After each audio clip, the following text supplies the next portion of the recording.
Fala aí, pessoal, tudo bem com vocês? Aqui é o professor Eurípedes. Então, estamos entrando aqui na nossa língua portuguesa, tá certo, galera? Entramos, então, agora, pessoal, na terceira semana desse PET, volume 3, considerado também como sendo o nosso terceiro bimestre. Tá bom, galera? Então, nesse eixo temático aqui, a gente vai começar a entrar em compreensão e produção de textos, tá? Vamos verificar aqui agora com relação a resenha crítica. Professor, o que será uma resenha crítica? Bom, aqui você tem, né, uma explicação ampla sobre resenha crítica, mas eu vou dar aqui para vocês algumas dicas importantes sobre essa resenha crítica, né? Ou seja, o que é isso, professor? Ela é um tipo de texto usado, né, para descrever, avaliar e julgar um determinado objeto cultural. Pode ser o quê, professor? Pode ser um filme, um livro, teatro, novela, etc. Tá? Aí, galera, o que acontece? Nesse caso, seria uma resenha crítica argumentativa. Ah, professor, então tem que ter argumento. Claro, se você leu a obra, assistiu um filme, viu uma novela, assistiu um teatro, aí você vai ter que fazer, né, digamos assim, a sua resenha, tá bom? Aí, galera, são três tipos. Tem aquela que você vai elogiar, né, que tem um aspecto positivo. Tem aquela do que você pode ser uma crítica bem... a gente fala muito no ranço, né, negativa. Tem os aspectos negativos. E tem aquela que é mista, ou a gente geralmente fala que é a crítica construtiva, tá? Onde você, na sua resenha, deve apresentar novos elementos, tá bom, galera? Que vai sugerir aí uma melhora naquela obra, beleza? Um ponto aqui que você deve ter de importância, você tem que seguir aquela regrinha. Se você faz as redações, você sabe que tem que ter a introdução, não é isso? A gente tem que ter o desenvolvimento e a conclusão. Tranquilo, pessoal? Então, estou dando para vocês aqui digamos assim, um resuminho, né? O que significa essa resenha. Continuando aqui, galera, coisa muito importante. Outra coisa com relação à resenha, né?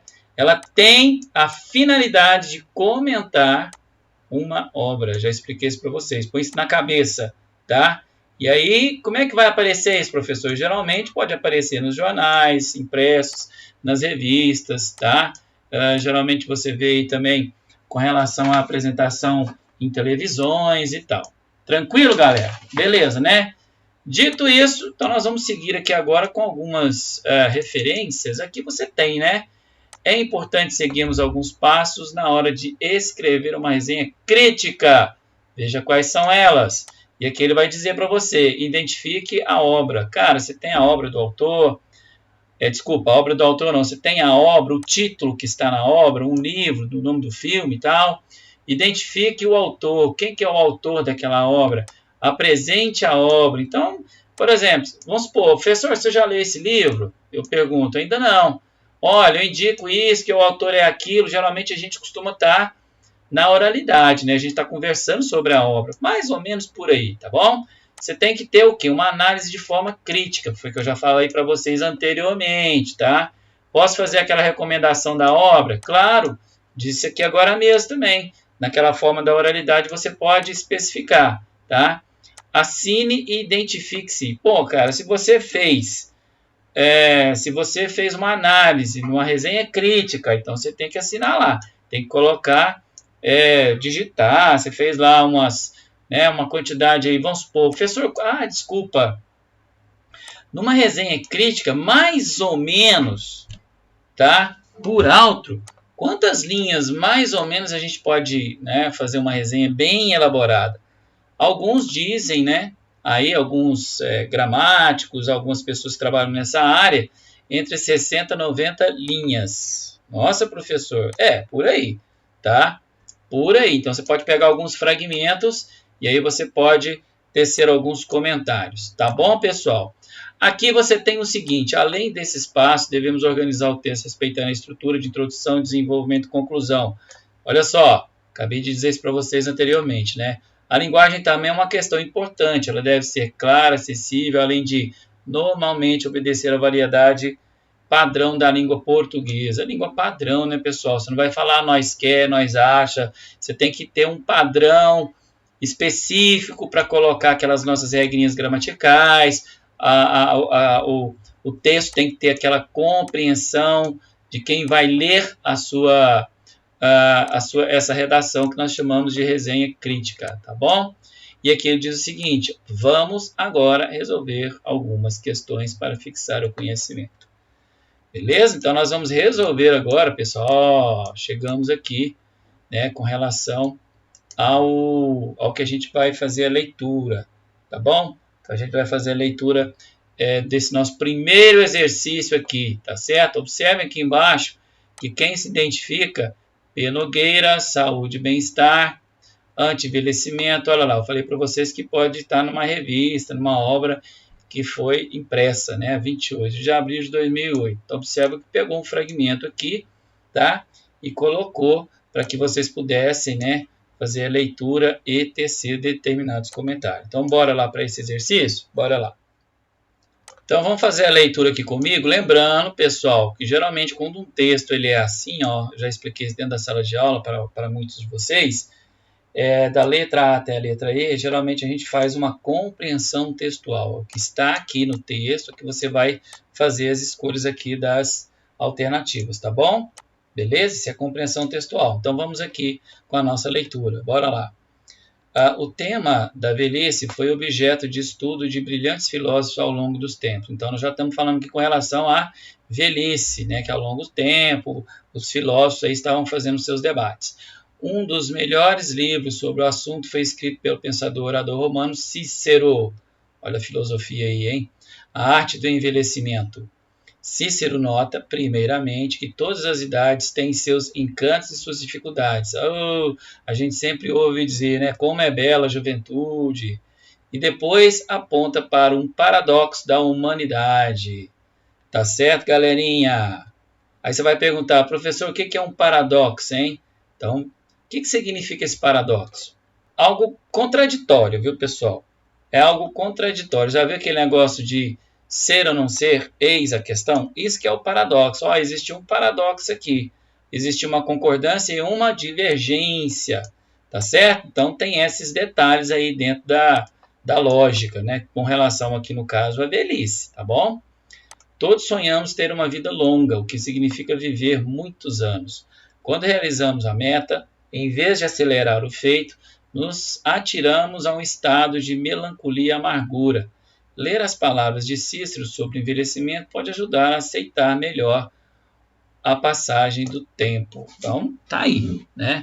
Já expliquei para vocês o autor desse fragmento aqui, tá? Dessa resenha crítica, e vamos ver aqui o que ele está perguntando, né? O autor discute problemas relacionados ao envelhecimento, apresentando argumentos que levam a inferir, tá? Seu objetivo é... Então, olha lá. Professor, o que é inferir, né? Na realidade, ele está no sentido de concluir, né? Deduzir, mais ou menos por aí, tá, pessoal? Então, vamos ver o nosso texto aqui, ó. Letra A.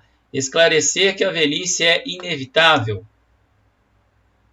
Tem alguma coisa no texto aqui falando que a velhice, né? Olha lá. O tema da velhice foi objeto de brilhantes filósofos ao longo do tempo. Beleza, um dos melhores, aí vem contando, né? A arte do envelhecimento. Cícero nota que a primeira de todas as idades tem seus encantos e dificuldades. Depois aponta um paradoxo da humanidade. Todos sonhamos ter uma vida longa. Aqui ele não está falando sobre que a velhice é inevitável, não, tá? Não está falando, não. Tá vendo? Que eu fui lá no texto para ver, né? A letra B. Contar fatos sobre a arte de envelhecer. Aqui não está falando. Aqui ele disse, ele só deu a dica, né? A arte do envelhecimento. Ó, ele está fazendo uma crítica aqui com relação à arte do envelhecimento. Tá certo? E aqui ele pega um dado aqui muito interessante, né? Quando realizamos a meta, em vez de celebrar o feito, nos atiramos a um estado de melancolia e amargura, tá? Então aqui ele não está contando fatos, né? Falando algo sobre a arte de envelhecer. Letra C. Defender a ideia que a velhice é desagradável, também ele não falou sobre você sentir, né? Bem desagradável com relação ao envelhecimento. Não. Ele apenas destacou aqui Deixa eu pegar aqui, ó.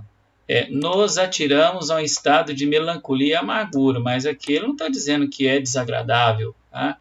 Letra D. Influenciar o leitor para que lute contra o envelhecimento? Nem a pau, né? Ele está querendo falar isso. Letra E. Cara, você viu que eu fui por eliminação? Fui por eliminação, não fui? Então, o que sobrou para mim foi a letra E. Mostrar às pessoas que é possível aceitar sem angústia o envelhecimento. Ah, mas ele falou que melancolia e amargura. Mas olha só a última parte. Ler as palavras de si sobre o envelhecimento pode ajudar a aceitar melhor a passagem do tempo. Cara, a resposta estava na cara aqui, ó.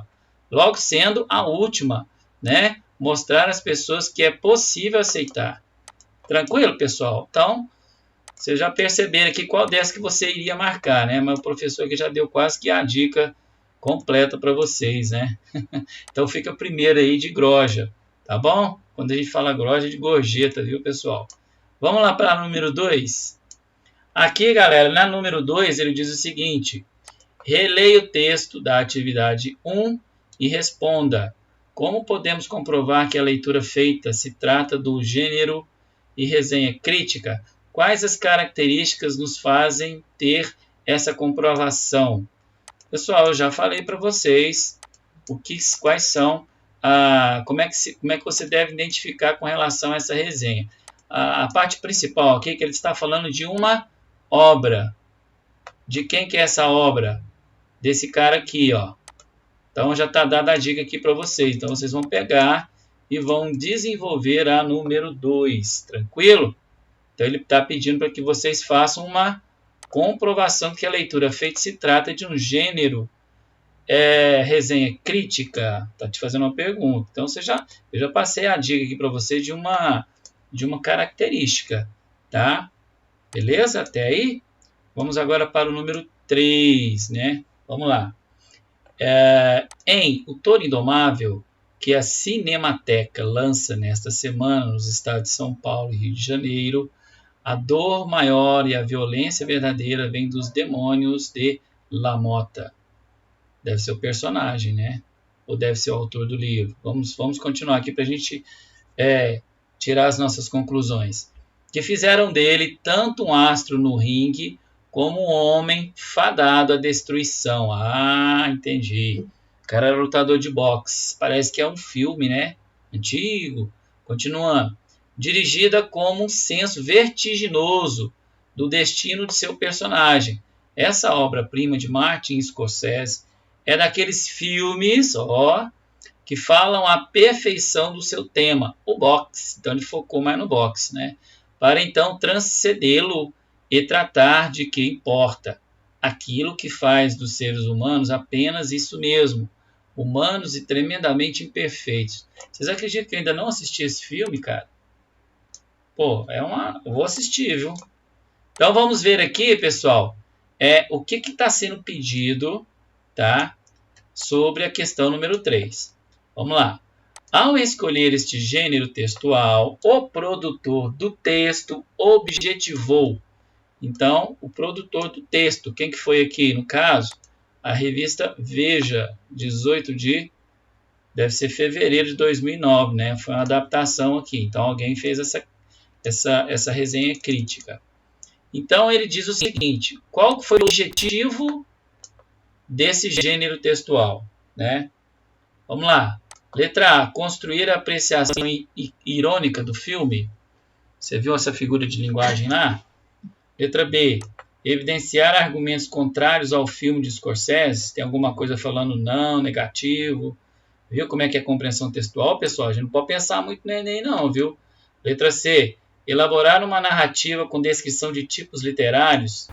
Está falando alguma coisa ali? Você entendeu isso? Letra D.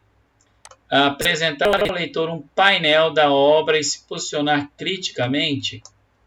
Letra E. Afirmar que o filme transcende o seu objetivo inicial e, por isso, perde sua qualidade. Cara, tá na cara aqui. Eu não vou falar qual que é a questão, mas não houve uma crítica, digamos assim, negativa, né? Ele está até aqui no final, olha, parece que ele está fazendo um elogio, Tá vendo? Aquilo que faz os seres humanos, apenas isso mesmo, humanos e tremendamente perfeitos. Ele não tá tecendo algo negativo, ele está demonstrando que a obra trouxe isso, tá certo? Diante dessa questão número 3, qual que você marcaria aqui? Se eu selecionar aqui, galera, nossa, eu vou estar dando a resposta. Então, item por item eu fui mostrando para vocês. Pause o vídeo, retome a nossa leitura para que você possa entender e jogar sua compreensão e marcar aqui, tá? Eu já tenho minha resposta, mas não vou fazer isso agora não, tá bom? Tranquilo? Vamos lá. Número 4. Vamos fazer a leitura? Meta-esquema. Alguns artistas remobilizam as linguagens geométricas no sentido de permitir que o apreciador participe da obra de forma mais efetiva. Nesta obra, como o próprio nome define, meta, dimensão virtual de movimento, tempo, espaço, esquema, estruturas. Os meta-esquemas são estruturas que parecem movimentar-se no espaço. Esse trabalho mostra o deslocamento de figuras geométricas simples dentro de um campo limitado, a superfície do papel. A isso podemos tomar a observação da precisão na divisão e no espaçamento entre as figuras, mostrando que, além de transgressor e muito radical, Oiticica também era um artista extremamente rigoroso com a técnica. Então, já disse aqui para você que o cara que é um artista, né, que trabalha com esse tipo de arte, ele é muito rigoroso com a técnica, tá bom? Então, aqui você tem a obra dele, tá? Olha só, Oiticica, né? Então, está disponível lá na USP, parece, né? Disponível não, no Museu de Arte Contemporânea. Será que é a USP? Deve ser lá na USP, né? Então, está disponível lá no site aqui, ó, da USP também. Então, você tem aqui uma obra, o camarada delimitou ela que vai ficar só por aqui. Então, tem as formas geométricas que não podem sair desse, digamos, desse espaço central aqui, tá? Aqui está apenas um fragmento justificando a obra com relação ao Oiticica, né? Que é o artista que tem por hábito, né, criar esse tipo de arte aqui. Tá bom, pessoal? Tá com dúvida? Volta aqui novamente, faça a releitura. Tá? Vamos ver aqui agora o que ele vai pedir para nós no texto. Então, vamos ver aqui. Então, agora a gente vai ver aqui o que está sendo solicitado. Né? Olha lá. Alguns artistas remobilizam as linguagens geométricas no sentido de permitir que o apreciador participe da obra de forma mais efetiva. Tudo bem. Levando-se em consideração o texto e a obra meta-esquema 1, deve ser 1, né? Reproduzidos acima, verifica-se que, letra A, a obra confirma a visão do texto quanto à ideia de estruturas que parecem se movimentar. Cara, olha só isso aqui. Parecem se movimentar já é uma dica muito forte. Será que vai ser a letra A? Vamos continuando. No campo limitado do papel, ó, vamos ver aqui. Tá vendo? É assim que você vai fazendo a compreensão textual, mas não vou falar nada não. Bora lá. Procurando envolver de maneira mais efetiva o olhar do observador. Quem está olhando aqui? Né? Pode ser você, pode ser o autor que está dando essa dica, né? Então, fique atento aqui na primeira. Vamos ver lá a segunda. Quando você vai fazer o Enem, você não pode ter dúvida não, viu? Você manda ver. Vamos lá, letra B. A falta de exatidão no espaçamento entre as figuras. Cara, presta atenção, presta bastante atenção. O que o texto de cima diz sobre o autor? O que ele fala sobre o autor? Oiticica também era um artista extremamente rigoroso. Cara do céu, olha, já estou dando a resposta da questão, né? E aqui ele fala a falta de exatidão do espaçamento das figuras. Presta atenção. Só essa aqui eu já posso dar uma... Tcharam! Será que é eliminada? Vamos lá, letra C. Meta-esquema 1 é uma obra criada pelo artista para alegrar o dia a dia. Falou alguma coisa sobre alegrar o dia a dia? Agora é com você, né? Letra D. A obra representa a realidade visível, ou seja, espelha o mundo de forma concreta. Ele disse isso aqui? O que vocês acham? Ele fala de uma outra coisa, né? Da impressão que as formas geométricas estão fazendo o quê? O que vocês acham?